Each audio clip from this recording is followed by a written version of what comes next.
Hello, good morning. Welcome to the Sunday Supplement. Coming up on today's show, football got behind the Rainbow Laces campaign this weekend, but is it working? Can anybody catch Manchester City? Poch fears it's all over after Tottenham drew 1-1 with managerless West Brom at Wembley yesterday, and the World Cup draw. It takes place in Moscow later this week. Who does Gareth Southgate want to avoid in the group phase? Three men you might want to avoid this morning. Shaun Custis is the head of sport at The Sun. Matt Dickinson is the chief sports writer at The Times.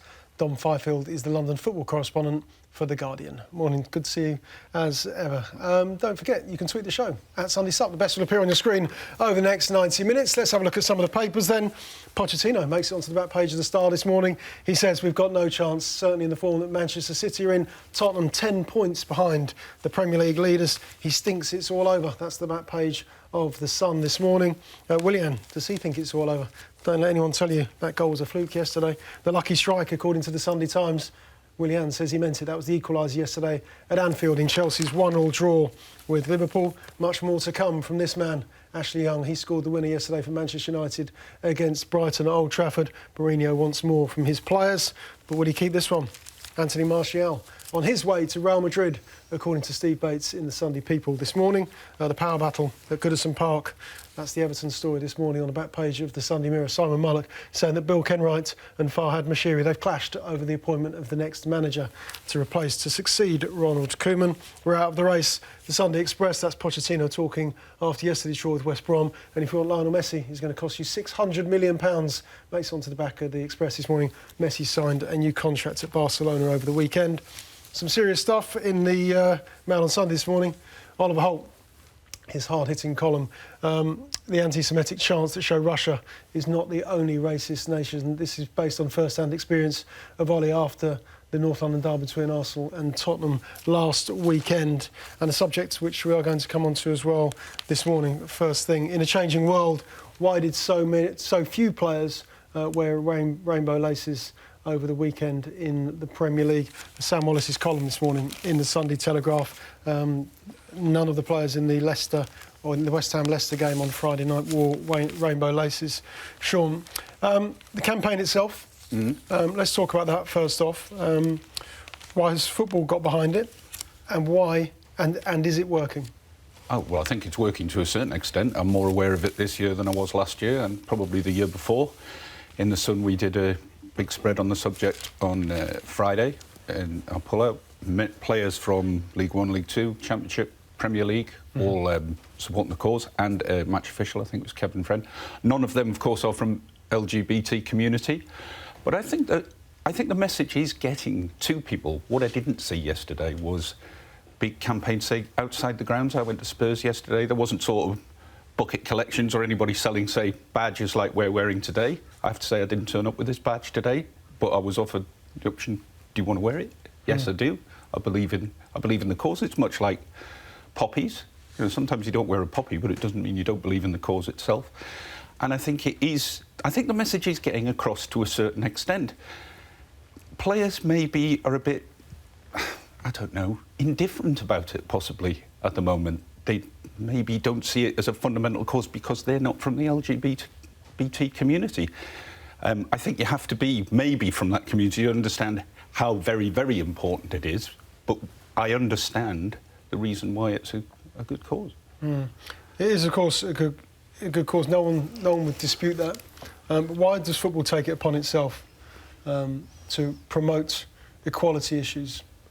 Well, I think because football connects with so many people. That's for starters, and I think we've seen progress. Football, can't solve social issues, but it can educate on social issues. It can tackle them.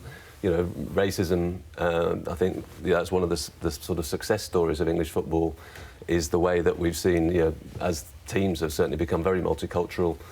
The FA and other bodies have, drove strong anti-racism campaigns, and in this one, there is undoubtedly movement in the right way. And you see it in all sorts of ways. It wasn't that long ago that Robbie Fowler was taunting Graham Lasso on a pitch at Chelsea, and I was just reading back on the reaction to that. At the time, everyone was a bit of sort of laughing and sniggering. I think people would react a lot more strongly now. Fowler got a 2-game ban. Now you get an automatic 5-game ban. It's the same, put on the same tariff as racism. So I think, you know, we are moving in the right way, but obviously the fact that no player has felt able to come out while playing is one measure that there is still a long way to go, because obviously there are gay footballers out there, and there are almost certainly gay footballers who are, you know, struggling with the secrecy that they feel they have to maintain. So, just quickly, I think fans would think twice, which is a measure of progress, about homophobic chanting. I don't think they would have done 15 years ago. They'd just say it, everybody around would laugh or not take any notice. I think if a supporter next year did that now, I think there'd be groups of people around calling that person out. I think that's the measure of the progress. Do you think? I think they would. I think do. If they would, they wouldn't. That means that they do. Or I would think they might say, leave it out.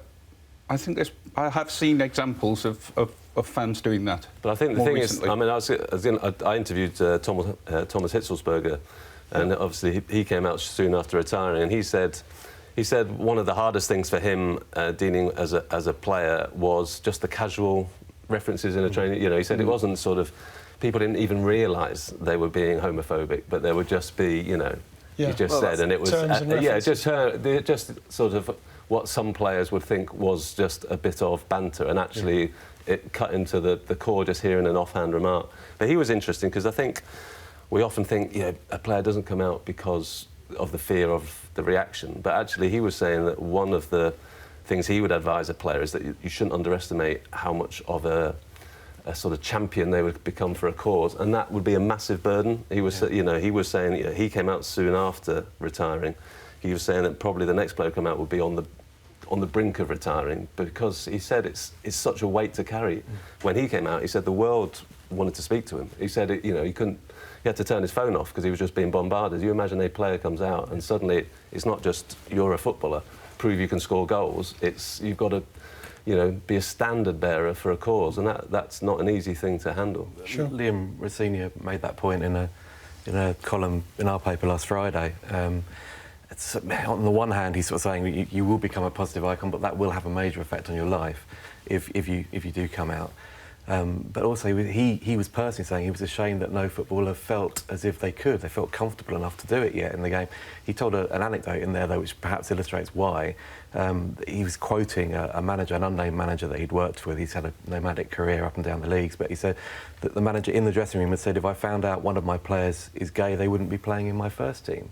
I mean, and that was said apparently in a tongue-in-cheek, flippant way, but the reality is, if you're gay and you hear that, I mean, how are you going to feel? It's ridiculous, absolutely ridiculous. I read the Robbie Rogers book when I was on holiday about the wrestling match he had with himself about coming out.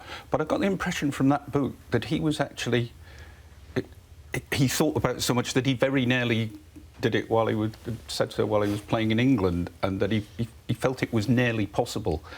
And there was a sort of point in there where if it was possible to get a group of players together, so you wouldn't have one person that was the standard bearer, it would actually come across with a great impact and lessen, say, the standard bearer approach on one person, which I think would be very good. But equally, you can't hound. You mustn't be hounding somebody into doing this. And people say, "Oh, it's all right now," you know. No, it's not a story anymore. Well, we all know that it would be a story. Absolutely. You know, no matter what newspaper you work for, TV station or whatever, that's going to be on the front pages and leading the bulletins. So that's a big burden for one person to carry. But perhaps if it was a group of people, not so much. I do feel, though, there's a bit of a mood of let's find a gay footballer, which I resent that. I think that's unnecessary. Why is the search on? Well, me personally, I would rather that it was a group of players coming. I think that's too much. Look, I suppose it's journalistic curiosity. It's not just journalists. It's everybody. I suppose it's curiosity, and to see how that person feels and how that person would feel playing. Look, we'd all want the interview with that person. You would, wouldn't you? Yeah. But let's also. I think you know. I think. Look, yeah. Let's not. As you say, that undoubtedly there is journalistic curiosity, but you know, also, you know, we have to be real that there is going to be, you know, footballers who are sitting there who are going through some kind of torment about having to keep their burden. I mean, you just only have to read Gareth Thomas's book, you know, about being, you know, he got to the point of suicide. Yeah. having to try and handle that. And that is that is the biggest burden of all, is if you are in that position and you are carrying that secret and having to live a double life, having to lie to all friends, teammates, managers, whoever. So that's there is a this wanting to gay players to come out is there is a sort of good motivation behind that, in the sense of who wants anyone to be carrying that kind of horrendous burden. Sam Wallace, in his column this morning, he uses the quote from the referee Ryan Atkin, a non-league official, fourth official in the Football League, Dom. When he talked about the issue, Atkin says that it's important that the younger generation look up to people, people who are setting an example, certainly people who are in positions of influence and power. But he also goes on to talk about the campaign, the Rainbow Laces campaign, and he says there's a danger that this is a gimmick. Is there that danger that just this one-off weekend or week of action that it's seen that way? I guess it's a danger. You'd like to hope that it doesn't get to that extent. To be honest, you say it's a gimmick. I mean, we were talking beforehand. I mean, we looked on the Stonewall's website to find out how you actually get hold of Rainbow Laces, and you have to buy them online. It wasn't. I know there were people giving them away outside football grounds yesterday. I was at Selhurst Park, and the Crystal Palace Pride and Palace group had Rainbow Laces which they were giving out. But I mean, we're not talking like poppy levels. They're not people on every corner selling them for donations. So gimmick.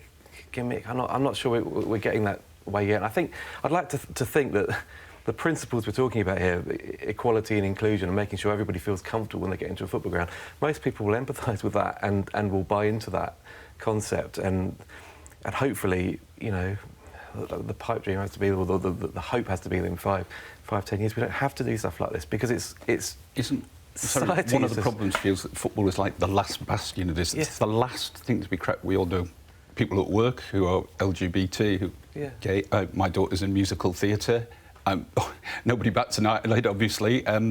It's like football is almost standing on its own now, and you feel like it has to get over this, what feels like a bit of a hurdle, really, but it shouldn't be. Yeah. I can't think of any other sport now that's in that situation, is there? Well, yeah, no, it's a good point. I mean, again, I was reading back over, I mean, at the time of the Lasso Fowler thing, I think my colleague Ollie Hill wrote then that it's almost like the last thing a footballer would want to be associated with is sympathy for that cause. And I do think we have come a heck of a long way since then. I do wish more players, you talk about gimmick, I do wish more players would be more vocal, that they should actually be pushing the message, because they have got a position they can educate. They can, if fans hear it from high-profile players, it does make a difference. Do you think, OK, on that point, and they're in a position of, players are in a position of influence and power, Matt, but they're young players as well. Do we forget that sometimes? Would a young player have the confidence to sit down with a journalist to talk about the Rainbow Laces campaign? Would they be able to be so sure about their feelings and their views to articulate them in a way that people read that interview and think... Well, I would hope so. I mean, as you say, we're not asking... We shouldn't really be asking them to sort of stick their neck out on this. I mean, to say, I have understanding, sympathy for this cause should not... That shouldn't take courage in this day and age. I would certainly hope not. Confidence. It's not the courage, it's the confidence to talk in front of a guy, a senior journalist, Matt, sit in front of you and talk about it in a way that he'll be respected. I think they did do in the camp. More and more are, but I just don't think there can't be too many of them just who have the confidence to come out and say it. But to push the message, not just to sort of talk about it if asked, to actually just do their best to, if we're going to have a sort of campaign like this, I just hope that a lot of players will wake up and think, yeah, I can do a bit for that. I can get on the front foot on it. It's not just players, managers, supporters within the game, it's also journalists as well, because an example last week, which we did talk about on this programme, was Adam Crafton, who tweeted, as we now know, or as we know, tweeted his composite Arsenal and Tottenham team for the North London derby, which was entirely comprised of Tottenham players. Inevitably, Arsenal go and win. We know the history with Arsenal's Twitter account now. But beyond that is that Adam was subjected to homophobic, racist abuse on Twitter. How do we feel towards that? How did our industry feel towards Adam Crafton when that happened to him? Well, I think that reflects, unfortunately, that reflects society as much as anything. Social media... Which is what this campaign is. Yeah, exactly. Is aimed at. The abuse you get on social media, almost anonymous abuse from people, obviously, it could be from anywhere in the world. Keyboard warriors can just send whatever they want. They can say they say horrendous things, and what Adam was subjected to on that, whether you thought that he was right with the original article, or indeed the tweet alerting the world to what he'd been subjected to, is regardless. I mean, the fact that he got subjected to that kind of abuse is horrific, and no one's clearly going to condone that. But that is a reflection, unfortunately, of where society is. And I mean, Alex Kay wrote a good piece in the Times in the week, in which you mentioned that incident. And Alex was saying, well, the whole point of the Rainbow Laces thing and the Stonewall campaign is to make people feel comfortable in football grounds, watching a game that millions around the world enjoy. And if you're not comfortable with what is being chanted around you or what's being said flippantly around you, then we need to do something about it. We need to educate in a way that stops. And that, I mean, as Liam said in the week, and Liam Rosenior as well, that is the basis of it. That is why that's why we're supporting the Rainbow Races. And also, Alex's point did make the case that while the world is changing, moving on, it's still got a way to go. I mean, if you are gay and go to a football ground, the chances are, as you say, whether it's a malicious chant or just what someone might think is a flippant comment, these things cut people very, very harshly. Yeah, but in Adam's situation, when he reflects on that, would he think twice about his Arsenal Tottenham composite team in future? Should he be made to feel, well, a lot of people's reaction to that. Well, just get on with it. No, it's only Twitter. Well, we're always going to end up leading with our chin on social media, aren't we? I mean, that is part of the lovely world that is Twitter. Is that you don't just get criticism, you get battered, and at times you get pretty vile abuse. But sadly, that world. That's why we asked you to switch your phones off on this show for 90 minutes. I'm sure someone is tweeting me at this very minute to say something polite or otherwise. Yeah. OK, good stuff, guys. Thanks very much. OK, next up, we're going to talk Tottenham. Pochettino has just written Tottenham off their title chances. More on them next.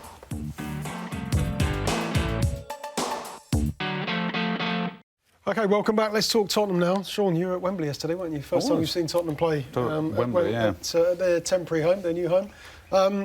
Pochettino he's asked about the title race and effectively says, look, in the form that Manchester City are in, we've got absolutely no chance. Tottenham 10 points behind City as things stand. City, of course, in action at Huddersfield today.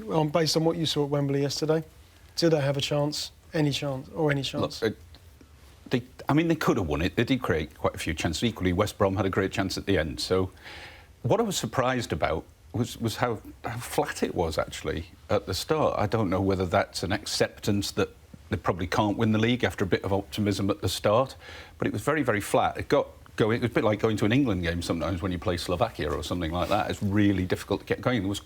The atmosphere got going a bit in the second half because Spurs were 1 down and were pushing on, got the equaliser, but there's a bit of a resigned air around Spurs, which I think I was expecting more optimism. Equally, often fans, if a team is slipping a bit, have somebody to vent their anger against, be it a player, be it the board, be it the manager.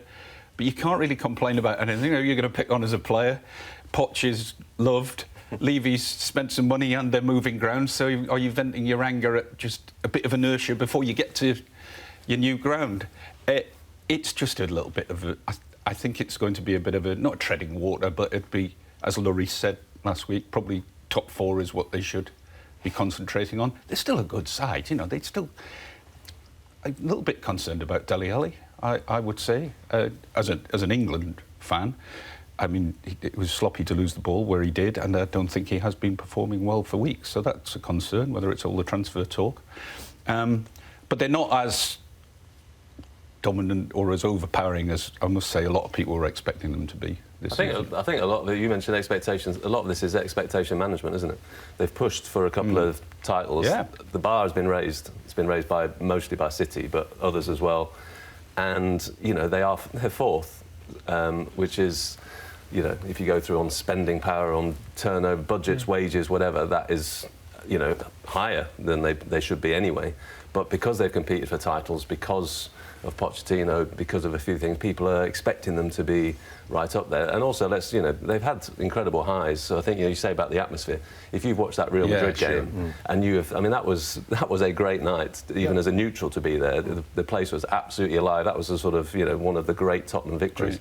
And I think if you've hit heights like that, but to turn up against West Brom, to be not quite firing, the players do look like, maybe they're struggling a little bit to get up for some of these games when you've had the highs, like going to the Bernabeu, and I just think Tottenham are actually pretty much where it's not a shock that they're there in fourth place, but I just think expectations have really risen over the last couple. From the fans' point of view, I think there's perhaps a little bit of a desperation that we must push on, we must challenge for the title, because if we don't again this year, then we might lose Harry Kane, Dele Alli, whatever they say about, the Tottenham family and we're all together and we'll stick together forever. We know that's not realistic, and Poch and all that. So I think it comes from a desperation to be challenging right at the top.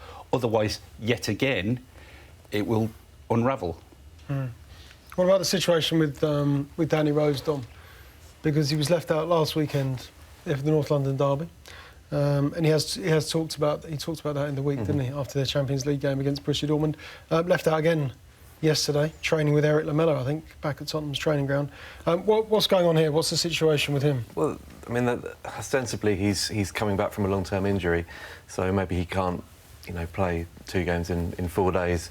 I think he featured in Dortmund in the week, so they swapped the fullbacks again. That's been a regular tactic for Pochettino, but because of what happened with Kyle Walker, I think it's very easy to look at Danny Rose and think, OK, maybe this is the beginning of the end, and maybe the suggestion is that United like him, and maybe somewhere down the line he will be the next big name, big money departure from Spurs. But I would say with Pochettino, in the same way with Kyle Walker, they had backups there. Ben Davies is arguably their most improved player this season.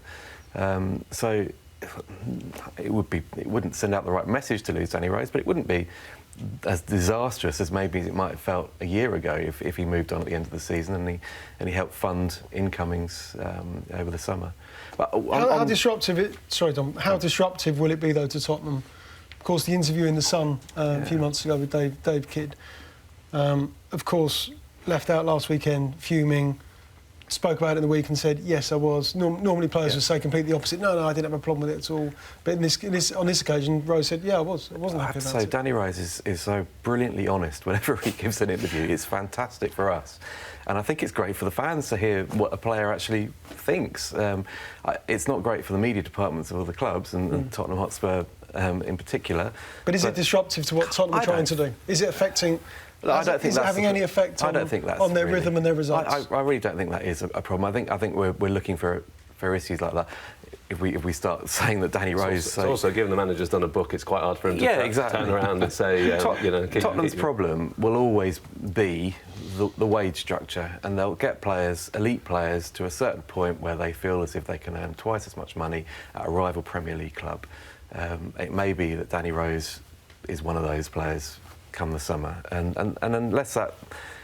Well, I mean, personally, I think the wage structure they got is admirable in terms of its business, reasons for having it, but it's not ambitious in the context of the Premier League.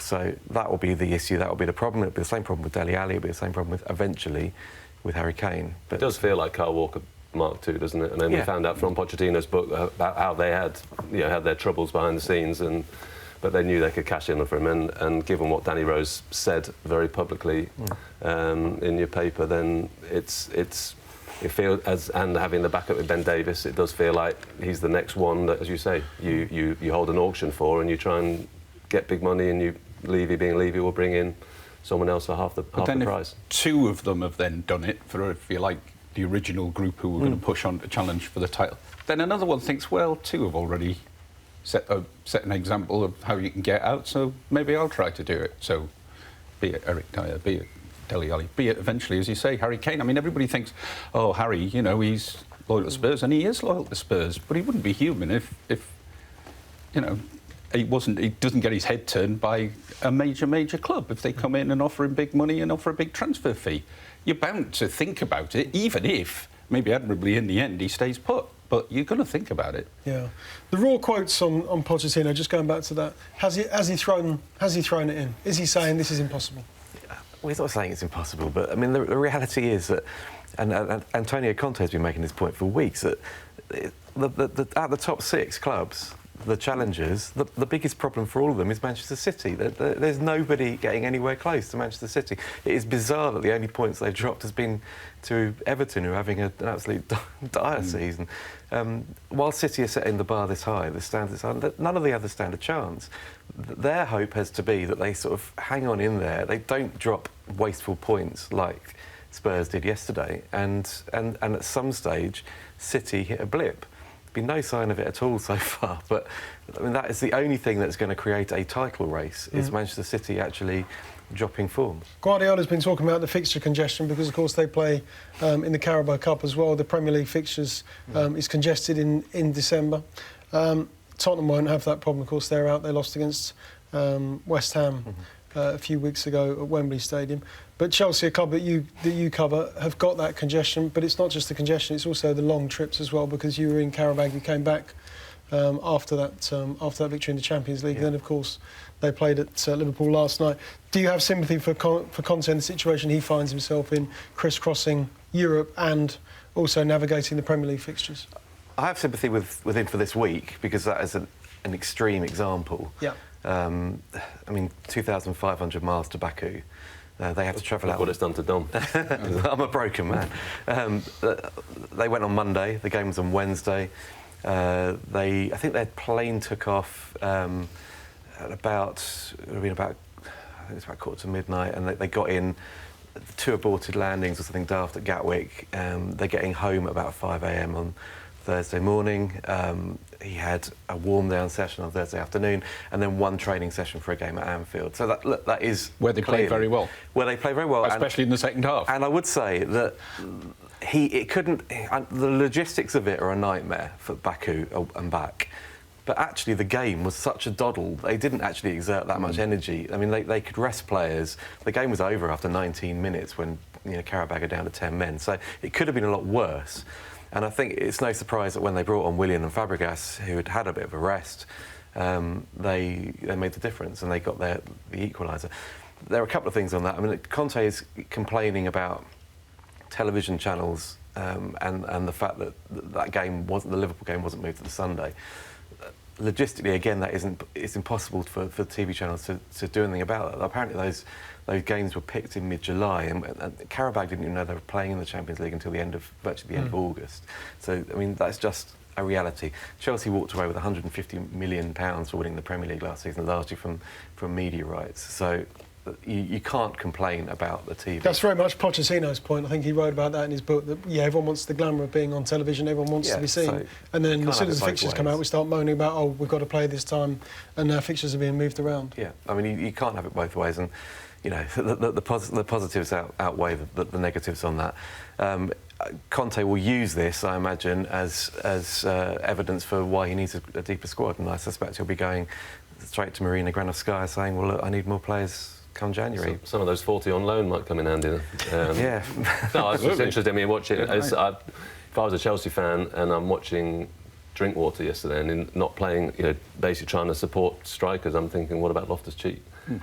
I think if I was a Chelsea fan, I would want to be seeing him in my team, not playing for Crystal Palace, to be honest. Scored yesterday for Palace? Well, yeah, and then we saw him play for England, we saw the confidence. I know he's had a fitful time at Chelsea, but if I'm a Chelsea fan, I would much prefer to be seeing him given a chance in that type of role than to see him playing for someone else in the Premier League. I agree with you, and I think that Chelsea would... I think there are people at Chelsea that would want him at the club at the moment. But the reality is, he's made 8 Premier League starts this season for Palace. He wouldn't have made 8 Premier League starts if he'd been at Chelsea. He didn't start a Premier League game last season for Chelsea. I think it was 6 substitutes appearances. And his game is progressing because he's got game time. We spoke to him after the game last night, and he's enjoying it because he's actually doing something he's never done before. He's getting regular first-team football. He wouldn't have had that at Chelsea, and I'm not sure we would have seen his game progress in the same way. I certainly don't think he would have been in contention for England in the November matches, or indeed in the October matches, if he'd been backed up by 2 substitute appearances in the Premier League and a couple of Carabao Cup matches. Teams like Chelsea aren't prepared. Any team in the top 4 or 5 maybe aren't prepared to take a risk, are they? They're not prepared nowadays to take a risk on anybody at that. Well, actually, he's a bit older, isn't he? Wenger has brought in. Wenger, you can't deny whether you think they're good enough and they make the grade or not. Wenger has brought through a succession of players, either from Arsenal's academy or players that he's brought in with a view to playing in the first team, and has played them in the first team. Yeah, I still think clubs are a lot more reluctant now to take a chance on a player. I mean, Loftus-Cheek, as I say, is not really a youngster anymore, but I don't think they're as prepared to do it as they were. Look, 15, 20 years ago, they're not as prepared. There is clearly awareness, and go back to Conte. My biggest criticism, I'm sure, within the club as well. In midweek, they're 3 or 4-0 up at Qarabağ in a game that's been won. He didn't bring on Dujon Sterling, who's sitting on the bench. That would have been just a perfect opportunity just to blood him. The kid has missed out on playing for the youth team earlier in the day over there in Baku. He just sat on the bench all evening. I mean, it was just a prime, and I think that actually exposed some of the wariness that Antonio Conte's got about blooding youth. Perhaps, maybe I'm wrong on Klopp. Klopp's showing a little inclination to do it, and maybe Alexander Arnold being an example, Solanke. So there is a little bit from him, but by and large, I think there's a complete reticence to do it. There was a load of fuss made about Foden coming on for Man City. I mean, at least he did bring him on. I'll be very interested to see whether he actually starts in Man City's midfield next season. I would doubt it. How do we think he did? I don't know. Didn't notice really. I've got to be honest. I didn't see enough. It was surprised he didn't get long. I mean, there was an argument again, as you say. You take these opportunities to throw him in. I mean, there's nothing to be lost in that situation. Sure. I was surprised that they didn't give him. He didn't give him more time. OK. Of the other teams outside of the team at the top of the table, Manchester City, is anybody who is the realistic threat? Are Chelsea 8 points behind them? Is it Manchester United, who, of course, who beat Brighton 5 points behind them after yesterday's victory? Is there an obvious threat? United with Mourinho, second season, and the investment and the depth of squad that he's got are clearly a threat now that he's got those injured players back. Conte has proven that he can get a team 13 matches winning streak last season. He can do it again, and they won 4 or 5 up to going to Anfield, so they can generate momentum. But I go back to the point, it doesn't matter. They're so far behind already. I mean, I think last time Chelsea went to Liverpool, they were 9 points clear at the top of the league, and they drew 1-1. This time they've gone and drawn 1-1 again, and they're finding themselves 8 points, potentially 11 later today, behind Man City, and that's a huge gap at this stage of the season. It needs City to slip up in a spectacular way for them not to win it. Just quickly, I just want to ask, who's the best player in the Premier League for you this season? Who's the outstanding? It's hard to look beyond De Bruyne, isn't it? I think he's been building and building, improving, and now he's just hit a peak where he's, whatever world class means, he's it. He was sensational against Leicester last weekend, Shaun. They're going to split the vote at City, I think, possibly by the end of the season. You're going to go Sterling here, aren't you? No, I wasn't actually. The player who's exciting me most is actually recently is Hazard. Is the one that sort of gets me off my seat. De Bruyne is a brilliant player, there's no doubt. Hazard, when he's running at players the way he is at the moment, is like, wow. Salah's got to be right in the for mix for votes, but I think De Bruyne is De Bruyne. Yeah, OK. De Bruyne. Hazard and De Bruyne. Yeah, OK. De Bruyne for me too. Been sensational so far for City this season. OK, next up, West Brom. They need a new manager. Gary Megson in charge at Wembley yesterday against Tottenham.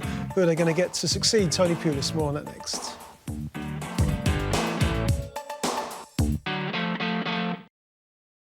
Welcome back. With us this morning, Shaun, Custis, Matt Dickinson and Dom Fifield. Let's just remind you quickly what's in the papers this morning.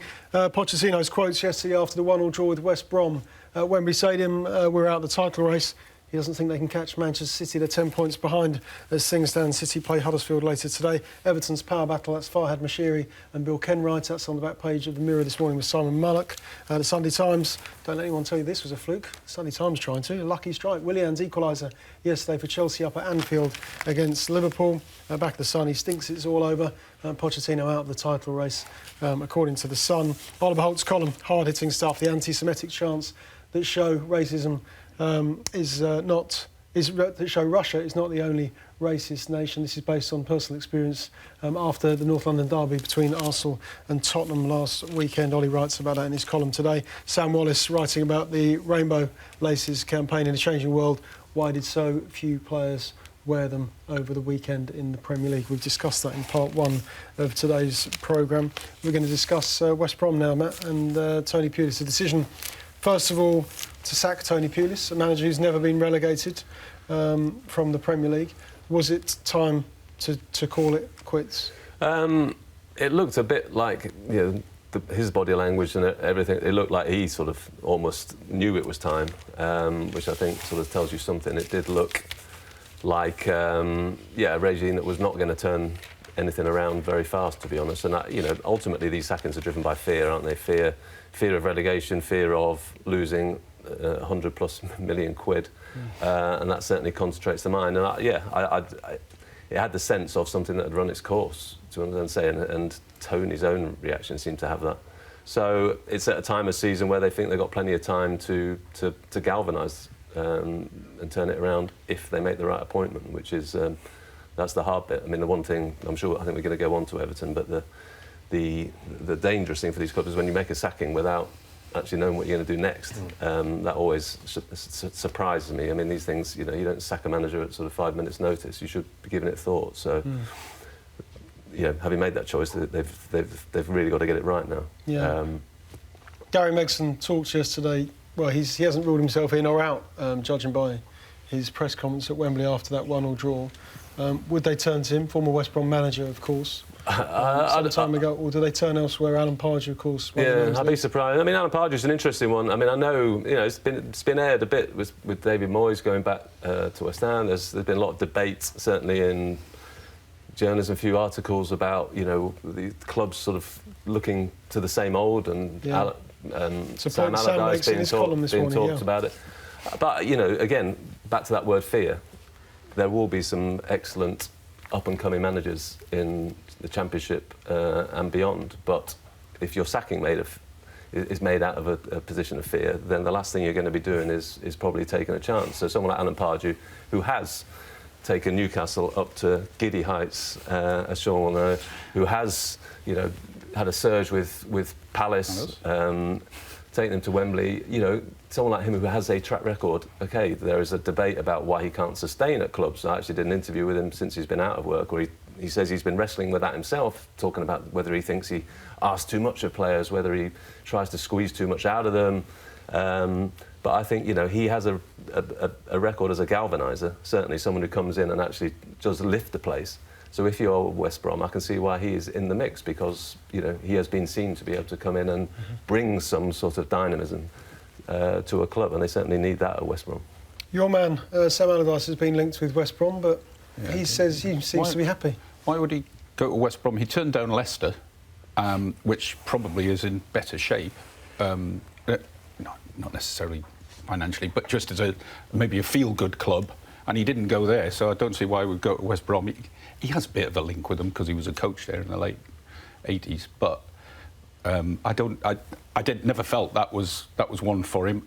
He's wrestling with whether he wants to stay out of the game full-time or he's enjoying being a pundit. He's clearly enjoying life at the moment. Why would you want to go to West Brom if you didn't want to go to Leicester? And whatever was or wasn't on offer at Everton clearly wasn't appealing on either side. I think in the West Brom case, I know this sounds like heresy and staying up is the be-all and end-all, but don't you think sometimes players, fans, maybe just want a bit of enjoyment as well? And eventually, Pulis going on about get your themselves right defensively and shape and all of that is fine, and it's good for a while. You saw the same thing at Stoke. But eventually you think, I'm paying a lot of money to come and watch this, and players are being paid a lot of money, and maybe they'd like to play a bit of football, and maybe fans would like to see a bit of football. I think nowadays, I think there's more pressure to entertain, and let's be honest, West Brom were not entertaining, were they? It almost extends that to... We all talk about how the be-all end-all is you have to be in the Premier League, and club chairman, I'm sure, would agree in terms of the revenues, but I think there's a generation of supporters who are tired of seeing their team lose more games than they win. Those wins are so rare, and I think you could probably take that from mid-table down with a lot of clubs. I think, OK, when you get into the Premier League, it's all bright and amazing, and you welcome Manchester United and Chelsea to your home ground. You have these great trips to their stadia, but after a while, when you realise that you don't really get anything from those matches, and you're just as likely to lose to a West Brom as beat them, or lose to a Leicester as beat them, a sort of world weariness does creep in, and something that the Premier League has to address. And it probably just illustrates how the top six are just streets ahead of everybody else, really, and that we're not going to get another Leicester City moment. But I think it's going to become more of a problem with the Premier League. But that's what the Leicester City moment, because it was so unusual, because it was so rare. Yeah. That's why it was so great. Yeah, but it made the top six sit up and take notice and realise they had to get their act together. So they spent more money. The gulf is bigger, and I think there are supporters now, increasingly, who think, OK, we dropped down to the Championship. Well, at least we'll go to a game, and it could be quite fun. We might actually win one.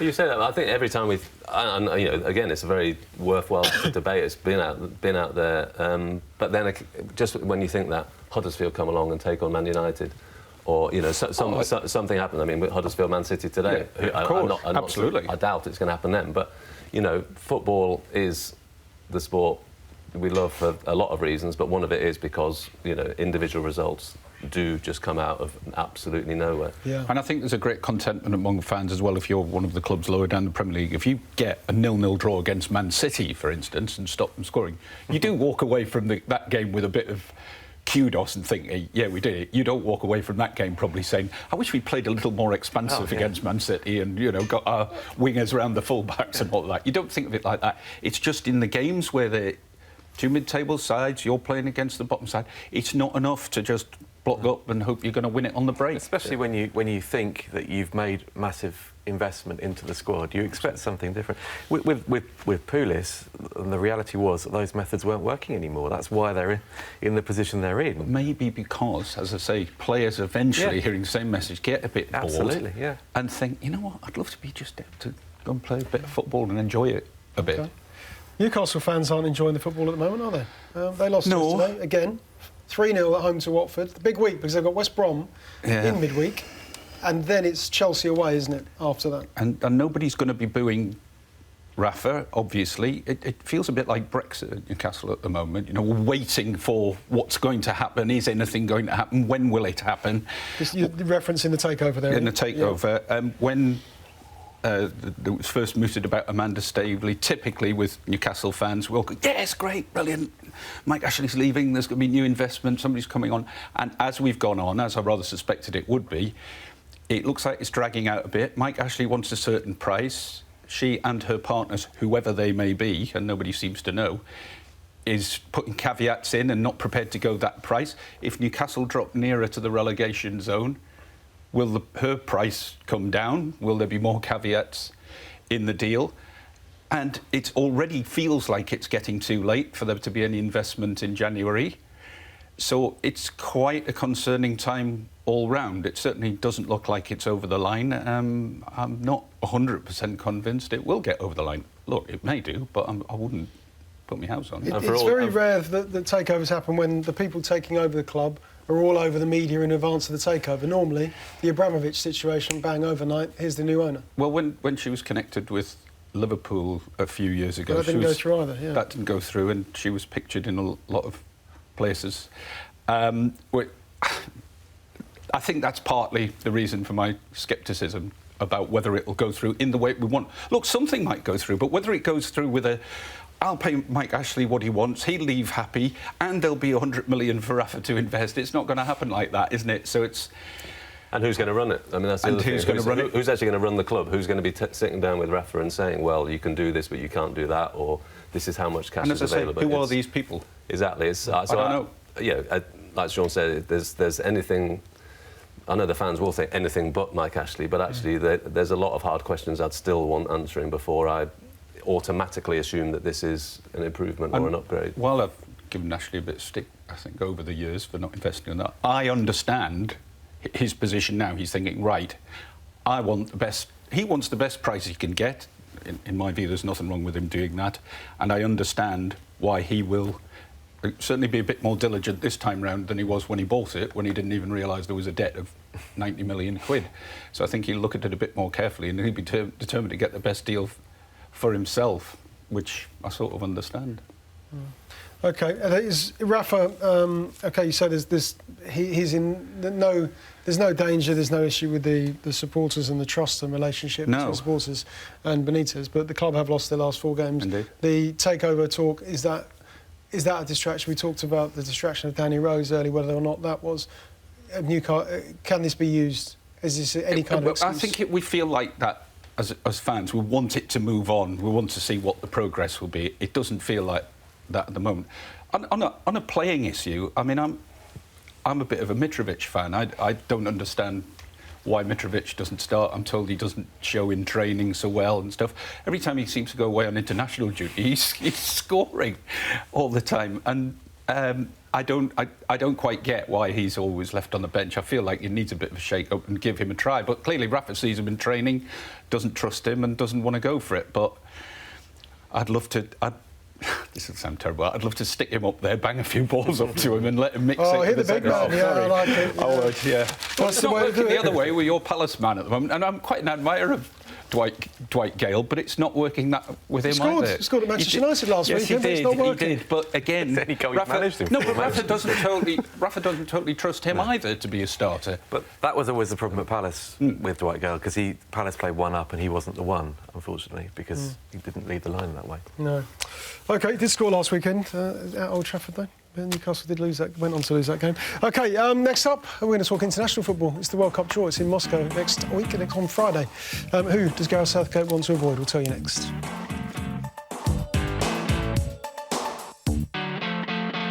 OK, nothing is designed to cause more panic in the Sunday Supplement studio than when you tell the guests we're going to talk about the World Cup draw and start quizzing them on who's in which pot and who England can play and who they can't play, who they want to play and who they don't want to play. And then when you ask them to name the other 31 teams at the World Cup... I've got them listed here. See, people even bringing their iPads. There's only one iPad allowed on this table. Can you take that off? Yeah. OK, good draw for England, according to the Mail on Sunday this morning, would be Russia, England, Tunisia and Saudi Arabia. A bad draw, Brazil, England, Senegal and Serbia, Dom. What are your expectations? What do you want from this draw? What does Gareth Southgate want from this draw? It's a draw. What does he want? But it's not a random draw, is it? Because of the seedings. The seedings, and it's interesting that we were just saying it's incredible that Spain are in pot 2 with England as well, considering what the Spanish have won in recent years, and yet the Poles are in pot 1. Yeah. Uruguay, who beat England, of course, in Sao Paulo in 2014, they're also in pot 2. Which is good news for Southgate, presumably. What will Southgate want? I suppose, the fact that we just played Brazil, he's obviously realises that when you come taking on a South American team, the style is very different. That's something we're going to have to learn. We exposed us badly at the last World Cup with that Uruguay game. Was that London? No, Italy was in Manaus, wasn't it? It was Sao Paulo, wasn't it, for the other one?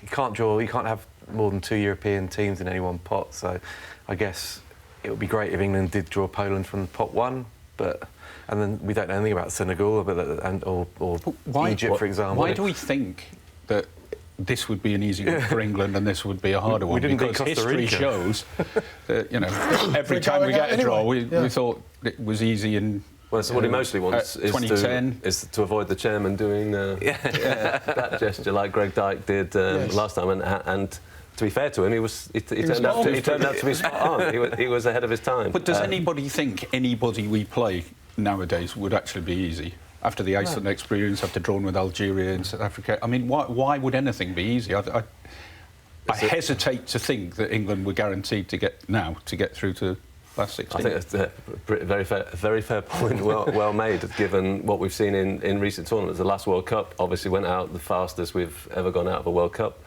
Last Euros, Iceland is still, I ended up having to laugh about it because I feel like I got angry enough too many times at England at tournaments. I think, to be fair to Gareth, what we saw in the last 2 games, we saw a pattern. We saw that he's actually got a plan. He seems very sure in that plan. Back 3, he wants, the defenders, ball-playing defenders on the 2 wide position. We're seeing the Gareth Southgate team emerge, and that's a good thing. I think we're seeing very much that he's willing to stake it on the type of players he wants. He's not just thinking, well, you play for Man United, Chris Smalling has found out, therefore you are in. So that's all good, but the fragility of the depth, based on the depth, we don't have the fragility because of the youth and the inexperience. We don't know what this team is capable of. Means that Shaun is right. We go into it, and we're another team in the group in the draw. We're not a dark horse. Or I think that's quite exciting, though, isn't it? I mean, I love, if he sticks with it. There's no reason to suppose he won't. If he sticks with this bold plan of blooding younger players and playing with the 3 at the back, and they go there. I mean, opponents won't know anything about us. It'll be role reversal. I mean, in the previous years when we suddenly recall. The old guard on the eve of a tournament, Capello back in 2010 being the prime example, people knew what to expect, but this time we'll be unpredictable. One other thing I say is that I think they say good draw for England. I'm not sure it'll be a great draw for the Police if it's Russia and England. I mean, that's, if those two, if we are pitched against them, obviously we've got memories of horrendous memories of Marseille. I know it's in a different country, I know the circumstances will hopefully be very different, but that would instantly become a worry if we're drawn against the host. And it's massive if you're drawn against the host. It doesn't matter who they are. That's a difficult job against the host. If you just take it purely football terms, they're going to get an extra 20-25% out of being the hosts. And we only drew with them the last time we played them in a competitive tournament. And why that just, to me, isn't easy. But as I say, nothing's easy. I don't think for us now. Over Russia, I would have thought. Although the thought of Lewandowski... I'm not so sure about that, really. Dicko, you mentioned your phrase you used earlier was managing expectations. How did the FA... We'll see Southgate this week before the draw. How did the FA, how do England, how does Gareth Southgate manage expectations? I think he's done a good job of that so far. I mean, Gareth is a very good communicator. He's one of the sort of brightest guys we've had in that job in terms of just... I mean, I think actually that was why I was quite surprised at the Smalling comments, because actually Gareth, I thought that was a bit clunky, and I think he regrets that a bit actually, because England do not have so many players that you can afford just to write people off. That's the trouble. He might not think he is his type of player, but we don't have so many players that you can just assume that. But that aside, I think generally, he's a very good talker. He came in and he was very sort of deliberately downbeat when he started about, look, let's be honest, last time we played a major competitive game in a tournament, we lost to Iceland. Let's be real about where we are. And I don't think anyone could blame him for trying to say, look, this is what I am inheriting. It's not a great situation. And now he's sort of, as the team develops, he's trying to just say, well, yeah, but let's be real, but now we're trying to build something. And I think that is where we're at. We are a team that is only just exploring its potential, which I think brings a degree of excitement, like Dom says, but it does bring massive fragility. There's no two ways about it. Yeah, we had this before in 2014. Roy went with some younger players, didn't he? Ross Barkley has completely fallen off the radar, of course. Luke Shaw, another one who's fallen off the radar. Roy said, well, I'm building for the future, so let's not worry about this World Cup. This is my legacy. I'm leaving you all these great players. And I just felt after the Germany and Brazil game, in the friendlies, that Gareth Southgate was going down the same road of, well, I'm bringing all these young players who, so don't expect too much next summer because it's all in the future. Yeah, and I guess he can't lose by saying that, really. But given with the momentum that's being built up in the junior teams with the under-17s, under-20s, and the success that they've had, listen, we have to go this way. We have to put those younger players in. We need the Loftus-Cheeks and that ilk in the team or in the squad around the system to give us some kind of hope for the future. I think I was with Danny Fulbrook ahead of Euro 2012. We were on a show and we were talking about it, and Danny was arguing that Frank Lampard should be there and we should be sticking with the old guard. We can go and win it. And I sort of said, well, I don't think we should. I think we should just. I think we should be at a point where we actually think we're not going to win this tournament. Let's just give some of these kids an experience of tournament football. And I know it's ridiculous sometimes to think that we're going to a World Cup and using it as an experiment for something further down the line. And it may be the only opportunity some of these guys ever have to play in a World Cup.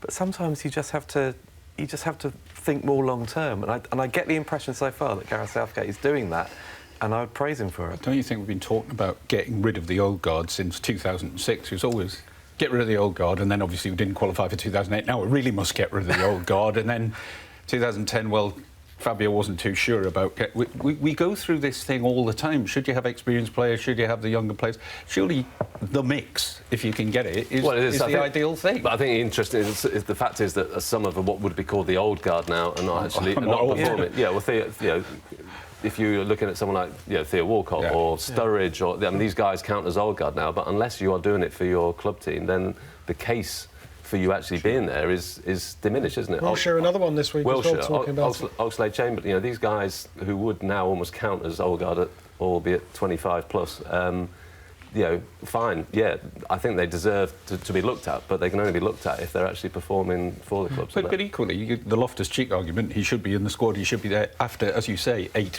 Premier League games. Well, is there a convincing argument for that?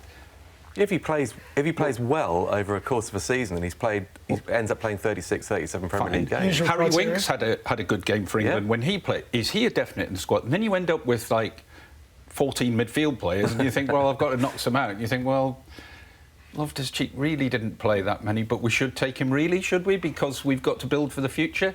Everybody keeps going on about we've got to take him, we've got to take him, we've got to take him, but actually the reality will be it's midfield players. Come the summer, we'll know who's fit and who's had good seasons, etc. And it may be that. I mean, I wouldn't have a problem if Loftus-Cheek has done well over the course of a season. Harry Winks has done well over the course of the season and justified their places in their Premier League teams. And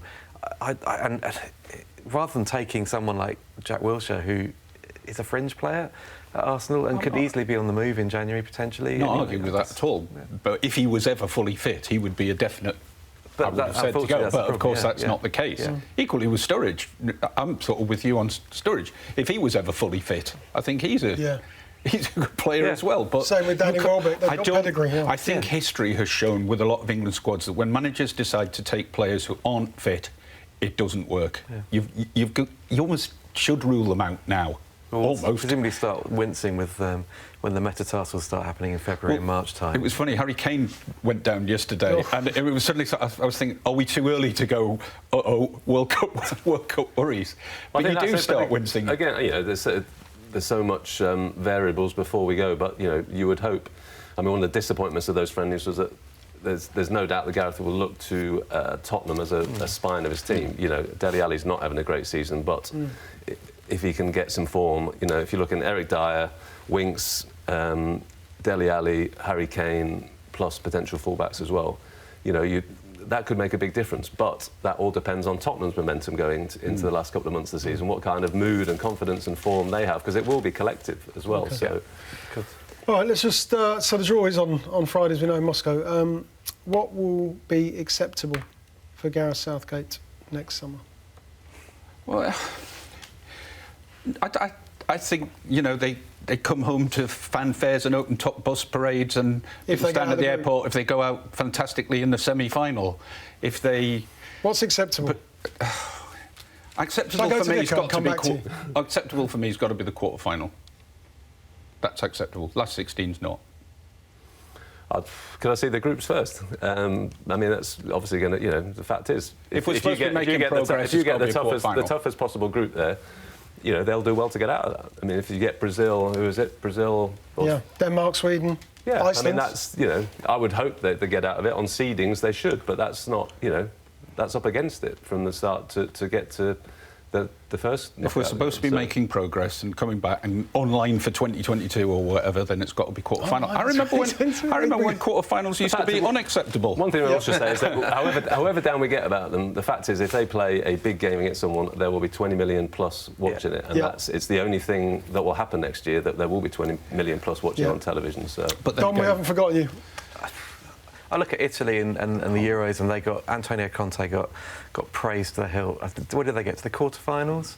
Maybe in the knockout. I can't remember. It was, but it was a style that they played in, and the fact that people were realistic going into that tournament that earned him the plaudits. And I think if we go into this tournament thinking, if England play as well as we think, with a swagger, with a style, with some younger players that will offer us a bit of hope for the future. I don't care whether it's a knockout or the quarterfinals.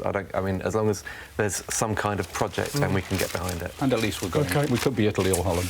I'm going to adopt the German mentality. It's semi-finals minimum for me, for Gareth Southgate and the World Cup next time. Stop laughing. Why is everyone laughing?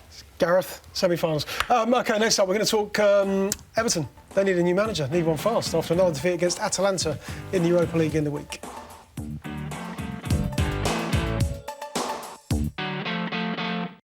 Welcome back. Let's talk Everton now. They need a new manager, need one fast. They lost on Thursday night again, this time against Atalanta, Dom, 5-1 at Goodison, a half-full Goodison. Where do they turn? Because the Sunday Mirror this morning, Simon Mullock's story says it's war in the boardroom. Bill Kenwright, of course, and the history that he's got with the club, an Evertonian through and through. And then the new man with the new money, Farhad Mashiri, who's going his own way to appoint his own manager, the manager that he wants to manage that football club. Is that causing problems for them on the field? Well, the insecurity is causing problems on the field, clearly. It does appear to be different strategies from Mashiri and Kenwright, which can't be helping the appointment process. Marco Silva was clearly their first choice. £10 million rebuffed twice. It does surprise me somehow that a club can pay £45 million for Gylfi Sigurdsson and is only willing to pay £10 million for a manager that's, meant to be managing their elite players. You get Gylfi Sigurdsson for 5 years, you probably see the manager 18 months later. But it looks more and more like... you wonder whether there is a strategy there. That's the big problem. A concise, this is what we're going to do. There's too much confusion around the place. I mean, if Marco Silva isn't going to come until the summer, which seems the likeliest scenario when Watford might be more amenable to enter into debate over his future, then they're looking for somebody who's going to take 7 months in the role.